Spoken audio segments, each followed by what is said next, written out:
Hi everybody and welcome to a new video on the Mirrorless On channel. I found a Canon R3 to rent for 10 days, which is certainly not enough time to give you a complete review, so I concentrated on wildlife and bird photography. I've already tested the R5 and R6 with very good results, so I was eager to see how the R3 would position itself in my birds in flight rank and also get a general sense on how far Canon has come with mirrorless technology. Let's get started. Here we have the Canon R3 as well as the lens I used, the RF 100 to 500mm and the two teleconverters. I'll talk about the lens and the extenders later on in the video. The first thing that popped into my mind as soon as I took the R3 out of its case was that it is smaller than I anticipated. Now don't get me wrong, we're talking about a large mirrorless camera, bigger and heavier than most products I review, also because of the built-in vertical grip, but at the same time it is lighter than previous Canon's flagship DSLRs that share the same design philosophy. The R3 is made for the most demanding professional photographers. Canon has a lot of experience with this, and you feel all its know-how as soon as you start using the camera. The build quality is fantastic and the grip is large and comfortable. Many buttons and dials are replicated for the vertical orientation, so you can switch between portrait and landscape mode and find the same buttons at your fingertip. Naturally, the camera is weather sealed with the highest quality standard. There is a small LCD screen on top to check settings on the fly and a small button that lets you toggle between two pages of information, whereas a longer press will invert the contrast. The electronic viewfinder doesn't have the most impressive specs on the market, but the quality of the OLED panel is really good, and I had a very positive experience with it in the field. It is also very comfortable when wearing glasses. An interesting option for the EVF is called OVF Simulation View Assist. It disables the exposure, white balance, and picture style preview and gives you a brighter image with more dynamic range instead. The brightness is adjusted automatically to give you the best picture possible in any situation. It's not the first time that I encountered this kind of setting, but what is interesting about Canon's solution is that it exploits the capabilities of a modern OLED panel to give you a true HDR image, whereas other cameras use a less linear curve. Deeper Review has an interesting article if you want to read more about it, you'll find the link in the description. Of course, it doesn't look exactly like an optical viewfinder, but the point here is to ease the transition for long-time DSLR shooters, and I think it works. The quality of the live view is better, with a natural look that is easy to appreciate thanks to the extra details preserved in the dark and bright areas of the frame. The two photos you're looking at were taken with my iPhone, so they're not a perfect representation, but good enough to give you an idea about the difference. Of course, there are times when having the exposure preview is very useful. It's one of the many benefits of mirrorless cameras after all, but on occasion it's nice to prioritize a more clear and brighter view of your subject, especially when the animal moves fast through different light conditions. Another favorite thing of mine on the R3 is the touchscreen LCD monitor. It is large and, more importantly, has a superb resolution. It's not every day that you see a mirrorless camera with such screen, and it's a joy to use, especially if you focus manually. It works well outdoor in daylight, and you can program a button to give you a temporary boost in brightness if you need to. Speaking of buttons and dials, there are a lot of them, and many can be customized. The blue buttons and the menu button at the rear are back illuminated to be more visible when you walk in low light. One button that deserves a special mention is the Smart Controller. It is a small touchpad that allows you to move the autofocus point by simply swiping your finger. You don't have to physically move the button left or right, up or down. The Smart Controller is very precise and is the fastest way to move the AF area using a button. However, it is also very sensitive and, too many times, I found the autofocus point in one corner of the screen because I touched it even just slightly without realizing. You can configure the Smart Controller to make it active only when the camera is metering and disable the one on the vertical grip. You can also vary the sensitivity, although this affects how fast the AF area is moved on the screen, not how sensitive the pad is. I've tried every option, but in the end it wasn't working for me, so I disabled it and used the traditional AF joystick instead. Thankfully, Canon has included both, so you can choose the one you prefer.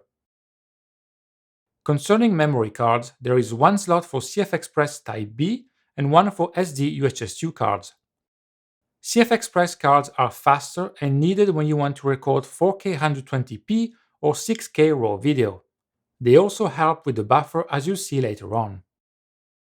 The battery is massive. It's the LP-E19, the same used on the 1DX DSLR series.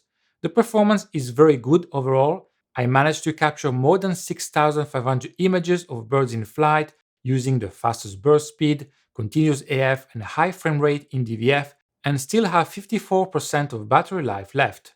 It is certainly one of the best performance among mirrorless cameras. The R3 offers a great user experience and lots of customization. That said, if I want to nitpick, I could say that not every option is available for all the function buttons, and there are also a few things missing. For example, there isn't the possibility to assign subject detection, meaning human, animal, or vehicle detection, to a button.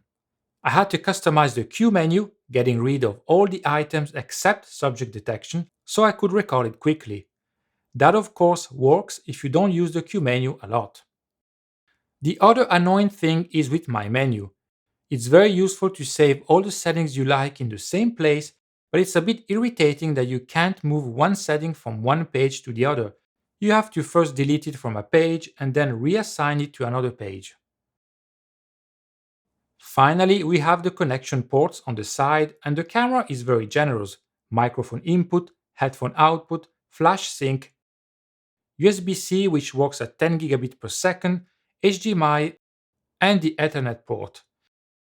Perhaps the only disappointment is that HDMI is the small micro Type D rather than the full size.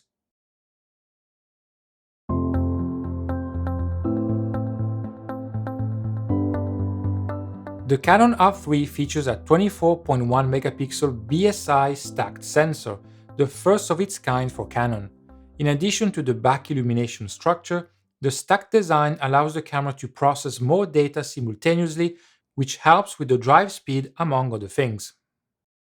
I didn't go in depth with my image quality test given the limited time I had with the camera, but I did the two basic ones, dynamic range and high ISO.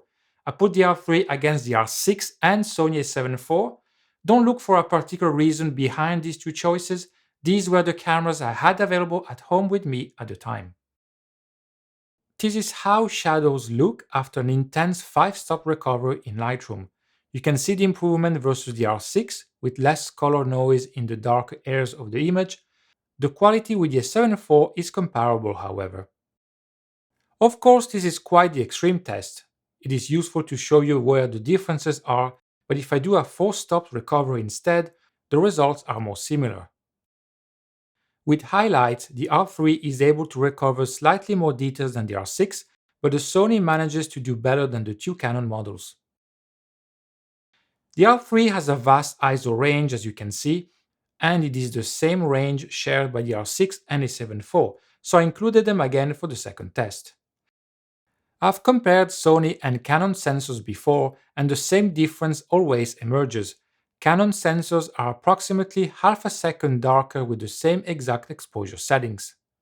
To make the side-by-side images easier to look at, I adjusted the exposure on the Canon cameras to match the brightness of the Sony as much as possible.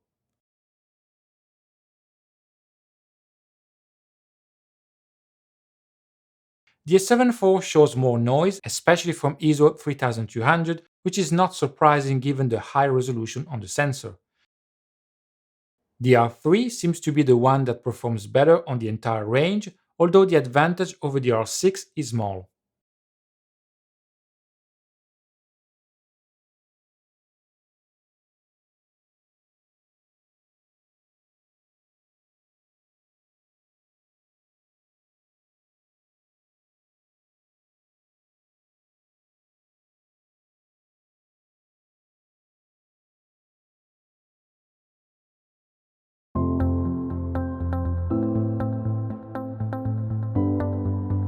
The R3 can shoot at a maximum of 12 frames per second if you use the mechanical shutter, switch to the electronic shutter, and the speed goes up to 30 frames per second, while retaining full exposure and autofocus tracking. Other speeds such as 15, 8, and 3 frames per second are also available. The R3 can also raise the shutter speed to a maximum of 1 of 64,000 of a second when using the electronic shutter, which is a new standard, although I didn't have the chance to take advantage of this specifically. The readout speed of the sensor is very good, and distortions caused by fast camera movements when using the electronic shutter are not severe. As you can see, slow movements are basically distortion free, and I had to pan really quick to see that street light bend a little. With moving animals such as birds in flight, I didn't find any problem. All of this is possible thanks to the stacked sensor and the image processor. Furthermore, when using the electronic shutter, the R3 maintains live view with no blackouts on the EVF or LCD screen, like the Sony A1 and A9 series. Live view with no blackouts is the best experience you can wish for when tracking fast and unpredictable animals. It proved particularly useful when taking pictures of red kites, especially when they fly close to you before changing direction in a split second. Thanks to firmware 121, the R3 can capture images up to 195 frames per second for a maximum of 50 frames. This means that the 50 images are captured in 0.26 seconds when choosing the fastest speed. This sounds quite impressive, but to take advantage of such performance, you need to know very precisely when to press the shutter button.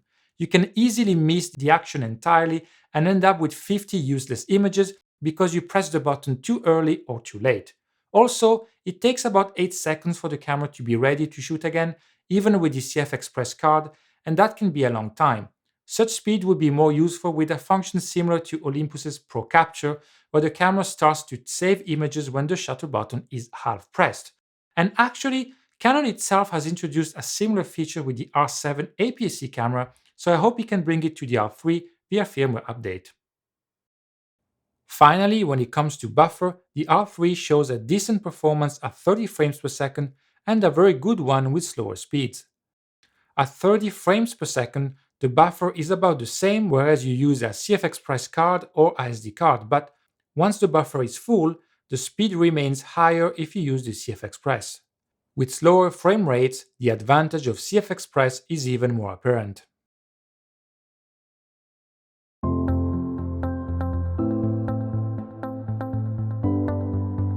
The R3 has an advanced autofocus system that can detect vehicles, including the driver's helmet, animals, eyes, head and body, and humans, eyes, head and torso. The animal setting includes birds. A welcome update on the R3 is that subject detection works with any autofocus area, and tracking can also be activated at any time. You don't need to select all the focus points mode like on the R5 and R6. The performance of the R3 is very good overall. It can recognize animals at long distances, which means subjects small in the frame, and will choose body, head, or eye automatically depending on how close the subject is. If multiple subjects are detected, you can quickly switch from one to the other with the AF joystick once you've activated the tracking mode. The R3 is capable of detecting the animal right away and in all light conditions, whether it is sunlight, shades, or backlight. The camera can also recognize the subject even if it is not entirely visible. I have several examples of birds behind branches or leaves, and the camera still managed to nail focus correctly on the eye. Very impressive. To be fair, I've experienced a similar behavior with other products such as the Sony A1 or the OM System OM1, but the R3 gave me the impression of being one step ahead in regards to animal detection algorithm. That said, recognizing the animal in challenging situations is one thing, nailing focus every time is another. The results are not always perfect. Elements covering the subject can lead to inaccurate focus, and challenging light conditions can confuse the camera. In short, don't take difficult scenes for granted. The R3 can also act a bit weirdly. Occasionally, it will miss focus on the background although the subject is clearly identified, such as in the images with the red squirrel you're seeing right now. The camera almost always recognizes the body or head of a subject, but eye detection is less precise on animals than it is on humans. It comes and goes easily, and when it's gone, the camera reverts to the head or body, and that can lead to slightly soft results on the eye depending on your depth of field. Now, it's fair to point out that tracking the eyes of animals is more challenging. For example, small birds never stay still, turning their head and bodies continuously, which means the eye is not facing the camera for long. So far, no mirrorless that I've tested are 100% perfect with this technology. One thing in favor of the R3 is that it always corrects focus very quickly. The best chance to get good results is to take multiple shots, even a slow burst speed is sufficient to ensure you get the photo you want.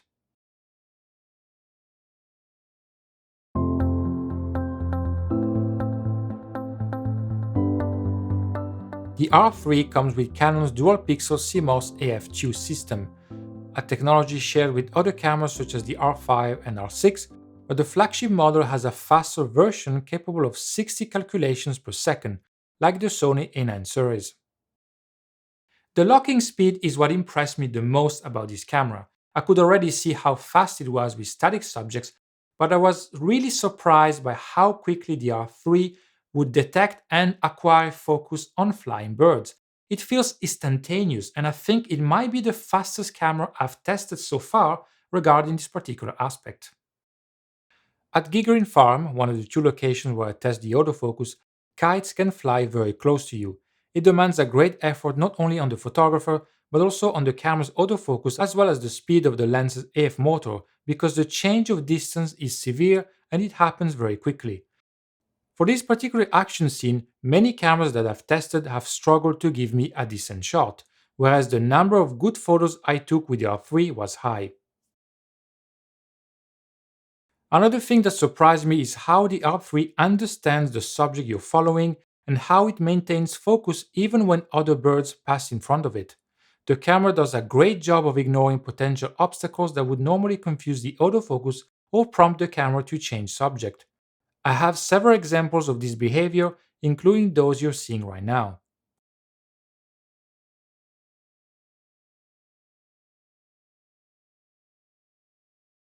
Normally, the solution to ignore momentary obstacles is to tweak the autofocus settings, specifically what Canon calls servo AFKs, to reduce the tracking sensitivity. However, in my experience, this often decreases the keeper rate a little, at least with fast and erratic birds. With the R3, setting servo AF to case 1, 2, 3, or leaving it to auto didn't make a difference with the right kites. It's not always 100% perfect, and you may get a sequence or two where the R3 gets confused on which bird to follow, but most of the time, the camera knows exactly what to do. For the most part, the R3 performance is flawless, but it can struggle occasionally and catch you by surprise. Like with static subjects, there are moments where it can misfocus on the background. With the kites, I think it confused the color and contrast of trees and yellow grass with the colors of the bird, as you can see in these examples. Using a smaller autofocus area, like the flexible Zone 1 with a medium size, can help fix this problem, or at least reduce the chances for it to happen. The camera still tracks the subject on the entire frame once it has locked on it, but the smaller autofocus area seems to give the R3 a hint not to look elsewhere. Two other settings that can help reduce the chance of focusing on the background are lens drive when AF impossible, set this to on and the camera will keep trying to correct focus, and switching track subjects. Set it to 0 and the camera will always try to give priority to the subject it initially locked upon. To summarize, here is the best birds in flight score I got with the R3, which, for the record, is nothing short of an excellent score. As always, the green score includes perfectly sharp shots only, the blue score also includes slightly soft results.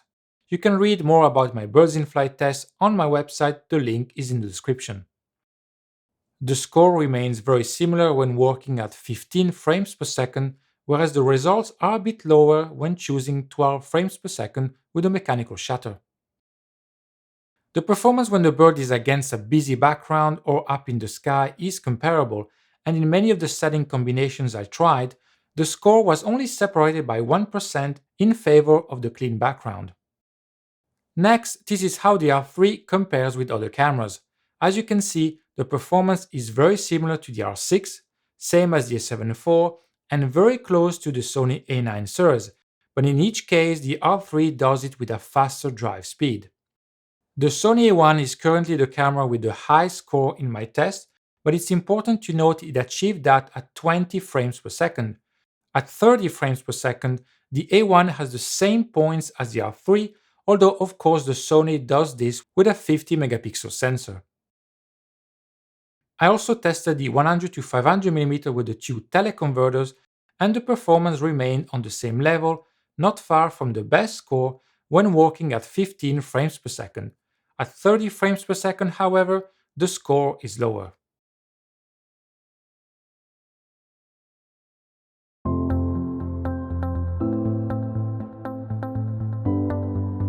The R3 gives you a lot of possibilities for customization and has an extensive list of settings dedicated to the autofocus. I'm not going to describe all of them, but instead I'm going to talk about back button focus and a unique feature you won't find anywhere else. If you don't know what the back button focus is, it means you're focusing by pressing a button on the rear of the camera or any other position that is available rather than half pressing the shutter button. When I ordered the camera for rental, I spent a bit of time watching YouTube videos to see how other photographers were configuring the R3 and which settings they recommended. Although I am familiar with Canon's menu system and its autofocus parameters, I wanted to be prepared as much as possible given the limited time I would have with the camera. The video from Pangolin Wildlife Photography, link in the description, caught my attention when the host Sabine Stolz talked about a three-way back button focus solution. Following her suggestions, this is how I configure the R3. On the AF on button, I set metering and AF start. This is the standard mode and what you find on most cameras. It initiates the autofocus according to the autofocus area and or the subject detection option. On the AE lock button, I assigned eye detection AF. It focuses on the eye of the subject, when detected of course, and it does it across the entire frame, overriding any autofocus area you might have selected before. Sony cameras also have the same option. This is especially useful if a person or animal suddenly enters the frame and you want to go for the eye as quickly as possible without having to worry about the size and position of the autofocus area. If you want to give priority to the left or right eye, you have two options when taking pictures of a person. You can move the autofocus area, smaller is better, near the eye you want. It doesn't have to be precise as long as it is closer to one eye than the other. Or you can activate the tracking mode, use the joystick to go left or right, and then use the AF on button or the eye AF button. With animals, eye detection AF doesn't seem to follow the position of the autofocus area. If you do a manual selection via the tracking mode and the joystick, it doesn't necessarily stick to the eye you selected once you press the eye AF button, so that is something to keep in mind. Of course, this will be less of a problem when only one eye is visible. Then we have our third button, the AF point selection button, where I assigned Start AF by eye control. This means the camera focuses where your eyeball is looking, overriding any autofocus area. This works with eye control, a unique technology which is exclusive to the Canon R3. What is eye control? In short, there are 8 LEDs in the viewfinder that emit different wavelengths of infrared light to create reflections of your eye, which are then read by a special sensor. This is based on Canon's extensive knowledge of its medical systems division, and you can read more about it on the Canon website. There is another link in the description. Eye control needs calibration. You can save different presets if, for example, different people use the same camera, and it works if you wear glasses too. Canon recommends to recalibrate when you decide to wear contact lenses rather than glasses, or depending on your location, indoor in low light versus outdoor, for example. The R3 can learn the characteristics of your eye better with multiple calibrations, and indeed I found that it was more precise after doing it a few times. Thankfully, the process only takes a few seconds. Eye control is very precise, and once you get used to it, you realize how powerful this feature is. It is the quickest way to change focus position and, by consequence, the quickest way to focus. In my 10 days with the R3, I didn't use it all the time, but I grew more confident as the day went by. If I had more time with the camera, it may have become my primary method to engage the autofocus. The thing with eye control is that it can put you off at first. I found myself in need of a few days just to get used to it and trust it. What helped me was disabling the pointer display that indicates exactly where you're looking at. The pointer is useful at first to understand how eye control works, but it can also be distracting because it never stays still, which makes sense because your eyeball is not perfectly still either. That can also mislead you in thinking you need to position the pointer precisely on the subject, which is not the case, and you end up spending more time looking at that pointer than you actually need. You can make the pointer smaller, change its sensitivity in response to your eye movement, and even change its color, but in the end, I found it easier to just turn it off. Eye control works by looking and focusing right away, without second thought. Just look and press the button. It works. And once the button is pressed, the camera tracks the subject and eye control is disabled until you lift your finger from the button and start again. It's simple and clever. Now, not having the pointer also means you don't need to disable eye control when you don't want to use it. Just use another focus button and eye control is ineffective. And this is the beauty of the three-way back button focus configuration I described at the beginning. Want to focus the standard way? Press button number 1. Want to give priority to the eye of the animal above all else? Press button number 2. Want to focus with your eyeball? Press button number 3. I know all this can sound a bit complicated, and indeed it takes a bit of study, but once you get the hang of it, it is quite powerful. And actually, I can say the R3 is the most advanced camera I ever tested when it comes to autofocus control. I also added the start-stop tracking option to one of the buttons at the front to have everything at my fingertips.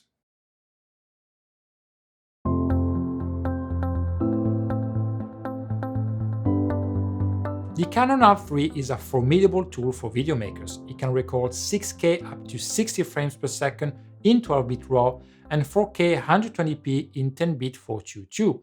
There are HDR and log profiles, no recording limitation, and much more. Now, I didn't do any proper tests with the movie capabilities, but I recorded a bit of footage of wildlife using the 100 to 500mm handheld. I was quite impressed with the stabilization system, body, lens, and digital IS combined. I recorded in 4K 120p to get a close to 5 times slow motion on a 25p timeline. This solution helped me to grab longer portions of video that were smooth and steady. I recorded with the Canon Log 3 Gamma, but I didn't check the extra settings and the sharpness strength is at minimum by default, so I added a bit of sharpening in post with Final Cut Pro. The autofocus also works really well. The camera was able to follow the red kites without troubles even when using the teleconverters. Correcting focus from the background was also fast, and you can tweak the autofocus in the menu to fine-tune the performance.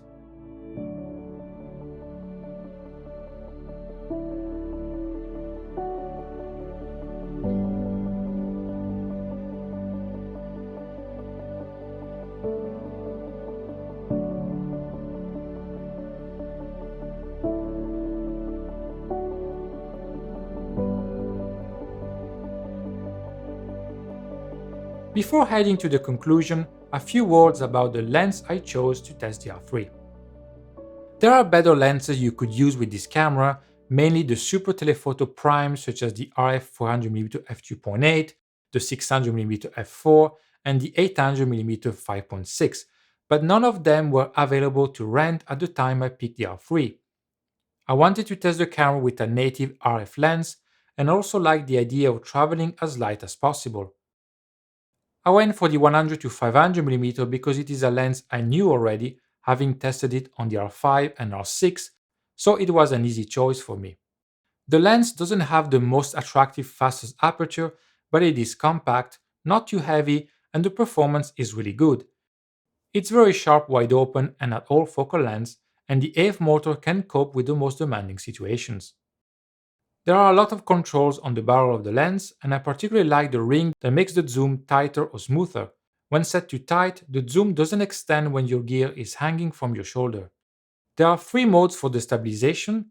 I used mode 1 for static subjects and mode 2 for birds in flight, where the lens can detect your movement and compensate vertically or horizontally only. But if you use a very fast shutter speed, you can also leave the stabilization off. The slow aperture of the 100 to 500 becomes more annoying when using the two teleconverters. The maximum reach becomes 700mm at f10 or 1000mm at f14.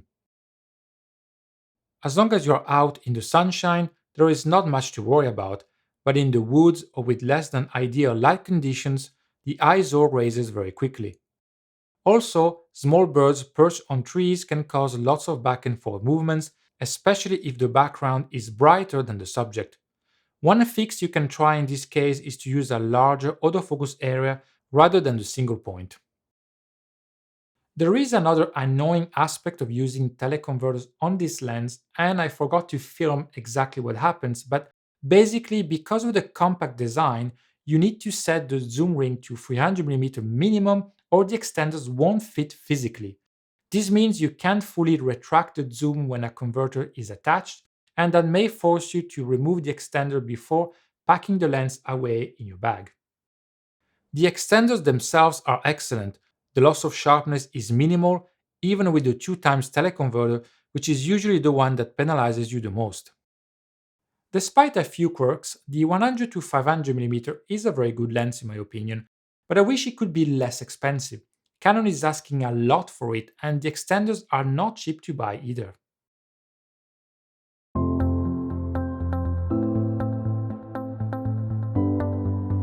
There are a lot more things to talk about, but unfortunately, I had to send the camera back to the rental company. Now, two things I can mention quickly are the 5-axis image stabilization on the sensor with a maximum compensation of 8 stops. This is the same rating shared by the R5 and R6, and my impression is that the R3 performs in the same way. This means that images taken handheld around 1 second are possible, although you will get a better keeper rate from half a second or faster. The autofocus in low light is also very good, with a rating of minus 7.5 stops that is measured at f1.2. I was called last minute by the local cinema in my town to take a few pictures of a special live streaming event to capture the atmosphere of the spectators and the light design in the building. I took the 24-105mm f4, certainly not the best lens for low light work, but the R3 performed really well and never missed focus even when the contrast was really bad. Right, final verdict then. The Canon R3 has left a big mark on me, and I would have loved to spend more time with it. It is a stunning package where nothing is left to be desired, no details are overlooked. It's not cheap to buy, of course, but it is a flagship with a capital F mirrorless camera.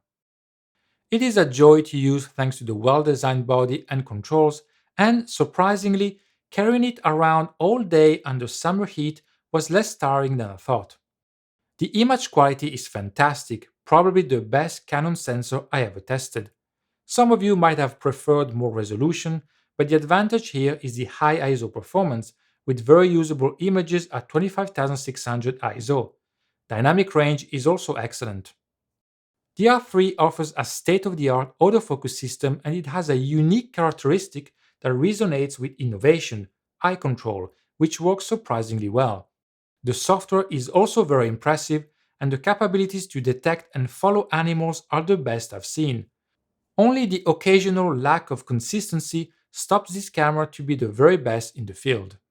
Then we have great continuous shooting speed with live view and no blackouts, stunning performance for video, excellent image stabilization, and tons of other things. Alright, that's the end of my review. Thank you very much for watching. As always, don't hesitate to leave a comment or ask any question. Please like and subscribe, and I'll see you soon. Bye bye.